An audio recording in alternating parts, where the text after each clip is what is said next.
Alright, welcome back to part 2 of lesson 3. We left off where we were going to take these credit titles here and we were going to animate them. So I want you to go to 5 seconds on your timeline. Now, for me, again, I'm in frames. As you see, I'm at 130. I'm going to go over to 150. You could also click right here and type in where you want to go, and it goes there much faster. So that's a good idea. Alright, so we're going to select the subtitle layer 2, animated documentary, and we're going to go to bridge and animate this. So to do so, we need to go to animation, browse presets, but I already have it open, so there we are. And I'd like you to go to text, animate in. So text, I'm in the text folder, animate in. Alright, now that we're here, we're going to work with one that's called fade up characters. It's right here, 6th one over. You can watch it once and see what it does. It fades up by the characters, and then by word. Oh, fade up by characters. There we go. That's the one I wanted. 7th one over. We double click and it enters it right there at the 5-second mark. Alright, so if I scrub through, I can see that each character is animating up. Alright, so what we're going to do now is we're going to take a look at these keyframes because it is actually W, hitting U twice. It's actually a little bit too long. We have a lot of other stuff to happen here, and we've got to kind of get this text in. So we're going to take this keyframe, the second keyframe here, and we're going to move it back from 7 seconds, for me 210 frames, back to 6 seconds, so 150, and add another 30 frames. That means 180 for me, so I'll type 180. Okay, and at this point I'm going to move the second keyframe back to that marker, and that gives me a 1 second animate up. Alright, so that helps out there. We're going to hit the U key to close all that down. I'm going to Control S to save, and we'll continue on. Now we're going to animate text using a path animation preset. So we're going to go over to the pond, the actual composition for the pond, and we're going to deselect everything so nothing is selected and go to 5 seconds. Remember, that's 150 for me, 500 for you. And I'm going to go back to Adobe Bridge, and we're going to navigate to the presets text folder and look for paths. Alright, there's a lot of different paths to choose from. Today we're going to work with pipes right here. So double click on pipes. It will put the pipes in at exactly our 5-second marker, and there's the pipe. If we scrub through, we'll see the word pipes rolling through this path. And the path is really a mask layer that text can follow. So it's adjustable, of course. These points could be moved. Oops. Control Z, shift click. These points could be moved. It can change the shape. I'm going to Control Z that. But anyway, so now that we've got pipes in, we're going to customize the preset path. So in the timeline panel, we're going to go to 605, which for me is 150 plus 30 is 185. 185. For you, 605, and that's when the word pipes is visible and horizontal on the screen, as you can see. We're going to double click the pipes layer so we can get the text covered in the text tool. So we're ready to change the word pipes in the composition to the word directed by.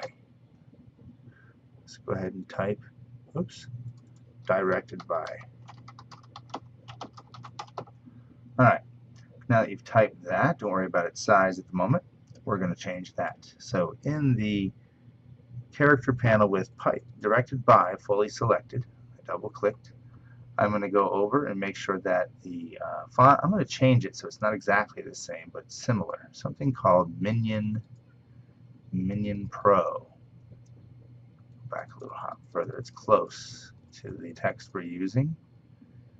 Minion, there it is. Okay, so that changes it to that. We're going to make it regular instead of bold. And then we're going to change the size down to 20, so it's much smaller. Alright, everything else is good.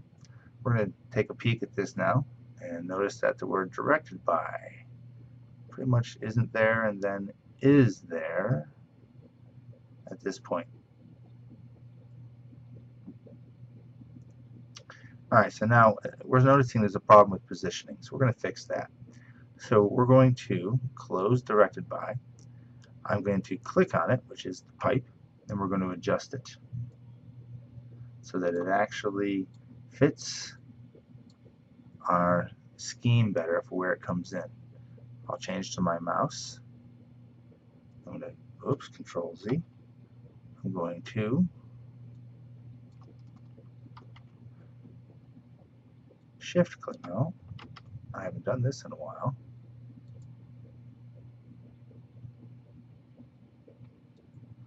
I'm going to double click on it. There we go. Then I'm going to, oh, that still did not work.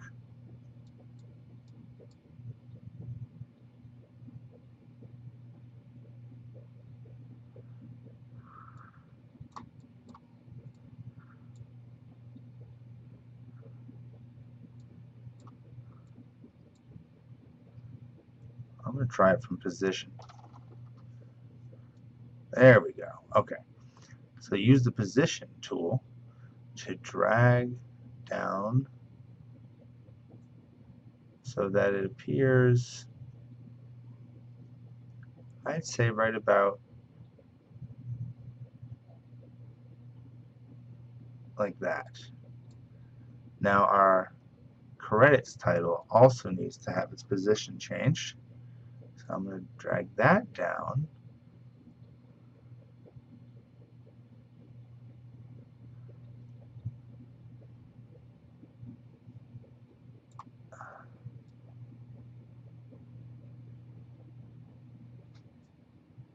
I notice that I'm having some problems with my spacing here. So I'm going to have to go back over to my credits to composition, double click, and it looks like I need to move the name, bring up positions. I have to bring the name up a little and the documentary down a little. Alright, now let's take a look. That's much better. Okay, so now that I've got things in place, let's continue on. So back to directed by's path. So the easiest way to move or correct where the start and finish is to simply adjust the path itself. Let's save first though. Remember, this title that's flying out that says directed by is going to be used as a tail for the Dragonfly that's going to be pulling it, kind of like an airplane pulling a sign behind it. Alright, so we're going to animate the typing track. So next, we're going to take the appearance of the director's name and the composition using a tracking preset and change it. We're going to make the words appear to expand outward as they appear on screen. So we're going to go over to the credits timeline, double click. I'm going to select your name here, and I'm going to change the name to my name. Simply double click and use all three of your names, your first, your middle, and your last.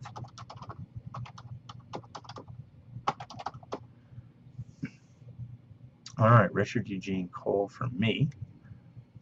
Now, what we're going to do is apply a tracking preset to this so that the Richard Eugene Cole will take on an animation. We'll adjust it so that we put it at the right place and time based on the original composition.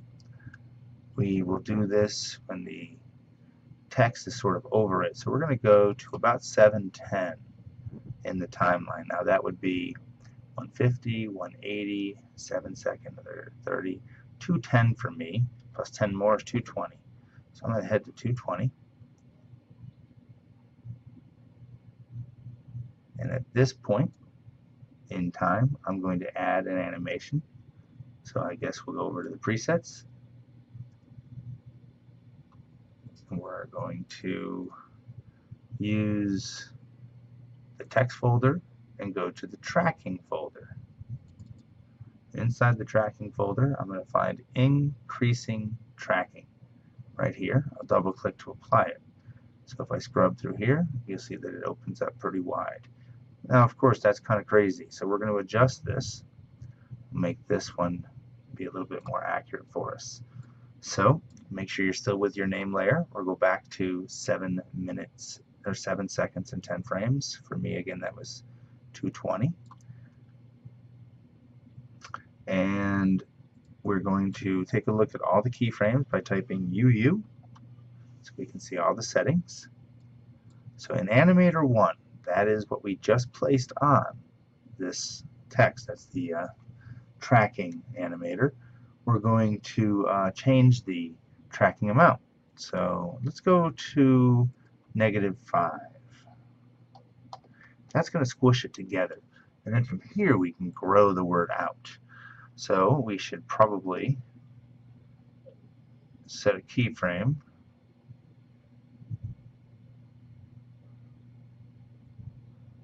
Hold on here. Right there. Oh, it's already there. Can't see. We're going to go to the next keyframe that was already set to this effect. So the easiest way to do that is to just click this little arrow, which sends you to the next keyframe. So now I'm on it. And I can change this keyframe to 0 instead of 40 so it doesn't spread so far. So now you'll see that it comes together. That's actually backwards. This is supposed to be -5 and it did not take. So let me put it back there and make it -5. There we go. Alright, -5 and 0.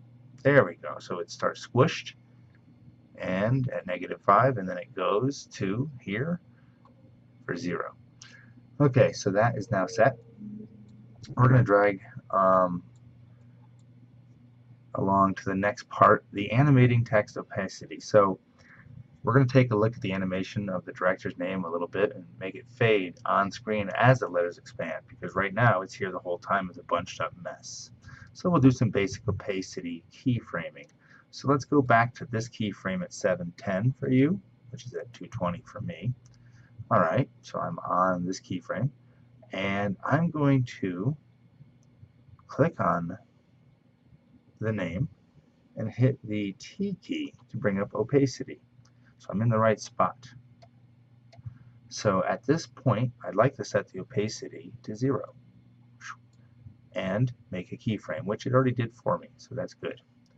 Now, I'm going to come forward 10 frames. For me, 230. For you, 510.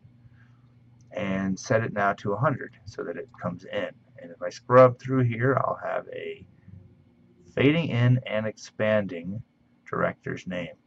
Okay, so continuing, we're going to save everything. Oh, wait, one thing. I don't want this to be too herky-jerky. So I'm going to select both keyframes and right-click on them to make it easy ease to smooth out the animation.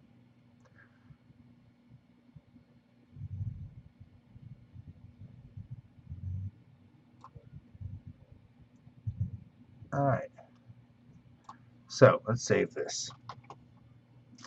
We're going to use a text animator group. Now this is something that's a little new to most everybody because he really didn't address this at the Video Copilot series. So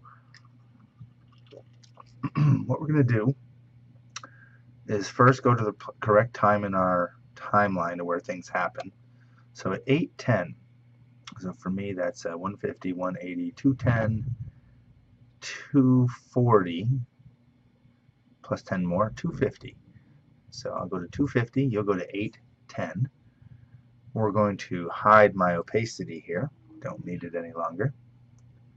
And then we're going to expand the layer to see the text property group name. The text. There you go. So inside of here, I've got text. The transform is just scale and position and rotation. But this is the effect we added. Here's the animator that we just had. So what we're going to do is we're going to click the animate pop-up. We're going to animate further to this particular text layer. So by clicking the animate pop-up, we can add something else to it. We're going to add a skew. Hit skew, and it adds a second animator. Now, to keep things straight, because things can get confusing between animator 1, which is the spread out, we're going to change the name of animator 2 by hitting enter on it and typing skew animator, which we will use to make the middle name skew back and forth sort of in italics. Alright, so what we'll do now is expand the skew animator's range properties, as I already have. There's range, and I've got a start, an end, and an offset.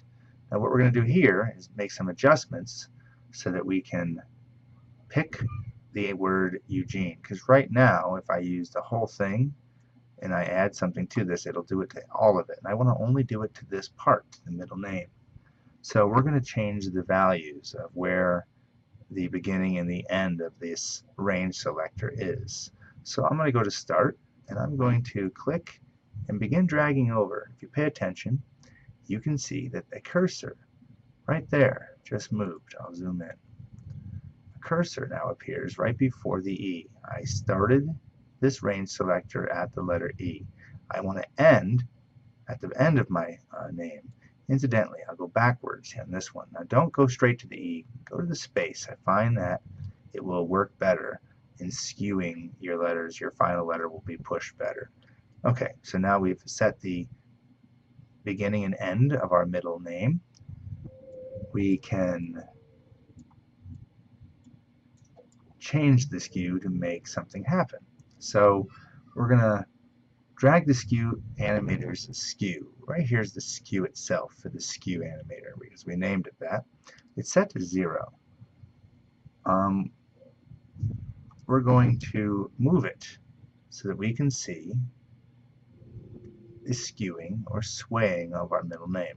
Alright, that's cool. So now we're going to set some keyframes for this. I'm going to set it back to 0. We're going to go to 805. Now 805 for me is 4 is 120, so 240 and 5, 245. For you, go to 805. We're going to set a stopwatch for this skew. Alright, so it made one for me. I'm going to move it back to that point then. Normally I would have just hit this to set it, but I already had one set because I made a change. Now we're going to go to 808, 3 frames forward. For me it's 248. Oops. And at 248 we're going to change the skew value from 0 to 50. Okay, and that makes it skew to one side. We're going to go to 815, which for me is 255. And I'm going to change it to negative 50 to skew it the other way. Okay. Adds another keyframe for us, and now we've got 3. Now we're going to go to 820, or for me, 260. And we are going to change the skew back to 0 to stand it straight back up again in its final animated spot. Now I want to make sure these things don't move hectic, so I'm going to highlight them and I'm going to right click and change them to Easy Ease to smooth out the keyframe moving. Okay. Now I think we'll take a look at everything and make sure that we're doing what we want. So I'm going to do that. Comes in, goes in. Let's go back to the pond and take a look at it. Alright, still got to control the directed by, but everything else is happening as we want it to. So let's save what we've done. We're going to clean up now this path situation with the text flying in and get that dragonfly added and get the text to stop. right above where our name is. Alright, to do what we want to do now, we're going to use the directed by layer, which has the path, and press U so we can see all of its keyframes that we have going on there. So we want to take the range selector one. This is the keyframes right through here. And I'm going to delete what's set, and we're going to change those settings so we can make it move for ourselves. So I'll hit the stopwatch and it's gone. Now the size of the coming in of the invisible text does not happen. So what we're going to do next is make sure that it's set to 0 for the offset, because if it's set to a higher number it won't quite work the way we want. Mine's set to 100, so I'm going to set it to 0. Oops, went too far. 0. Alright, now I get myself just the correct text.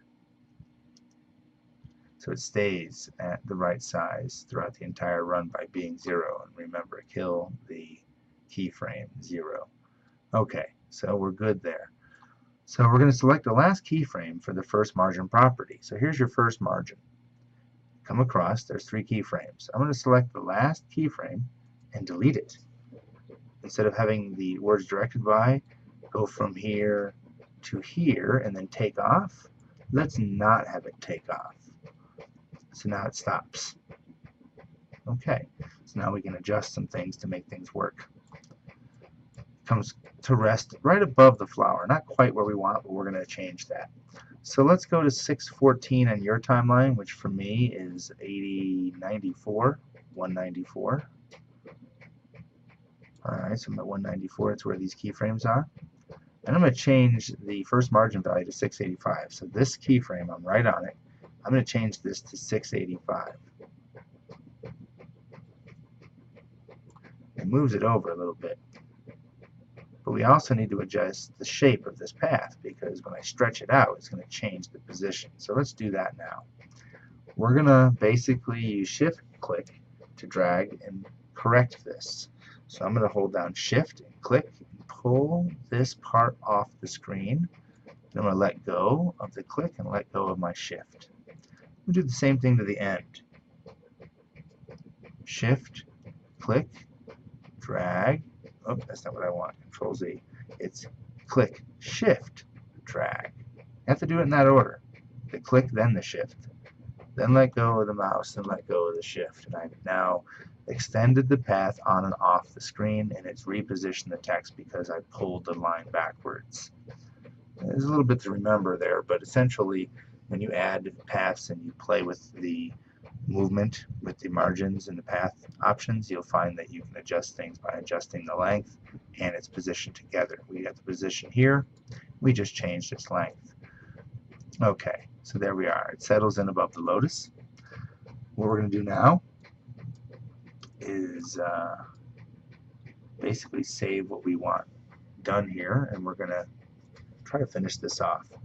We're going to animate a non-text layer along a motion path, which would be your little dragonfly that needs to follow this. Now, incidentally, the position of directed by, I don't like it. I want to fix it. So I'm going to go back into directed by and hit the U key. And I'm going to change this final keyframe of its marginal position. I'll use this button to make sure that I get on the keyframe. Well, that didn't matter. I'm just going to adjust it. So that no, I guess we're okay. I guess I could change it. Let's do that. Get on the keyframe. Let's move it down a little bit more. I want it to come over my name when it says directed by, and then Richard Eugene Cole pops up. Yeah, that's a little bit better. Okay, so now let's go ahead and bring in our Dragonfly. So double click in your project panel to import. Dragonfly's here. Remember, this isn't footage. This is a file from a project. So I have to change it, and we want to retain everything about it. So we'll say OK. And it brings me in my Dragonfly as a composition. So we're going to drag this Dragonfly to the top of our timeline. And there he is, sitting on the screen. and we're going to copy the mask shape from directed by over to Dragonfly. And if I copy from what's here to here, it should work out fine. Now, because this isn't simple settings and transform, I can't parent it. I have to actually copy and paste the settings. So let's go ahead and go to 5 seconds in your timeline. For me, that's 150. And at this particular position, that's when everything starts coming out. So I'm going to copy and paste everything over at this point. So to do this, we want to select directed by, which has the mask shape. And I could open this up to find the masks, but that's a bit of a pain. Instead, I'm going to just hit the letter M, and it brings up my mask properties that I need. And I want to take and click on the mask path. I want to take this settings, and I want to copy it. So I'm going to go to Edit, Copy. I've now copied everything from the mask path from this. I'm going to put it over here. Now there isn't a path over here yet, but we're going to go over to the Dragonfly and hit P. And I'm going to click on its position where it is, and I'm going to paste the path to that position. So Edit, Paste. And now that path has been pasted over. You can see it's off a little bit. It did not take on the exact settings and location that we want, so we just need to adjust this a little bit to make it work. So we're going to essentially, hold on, see there he is, he's flying with the text but not in the same exact path.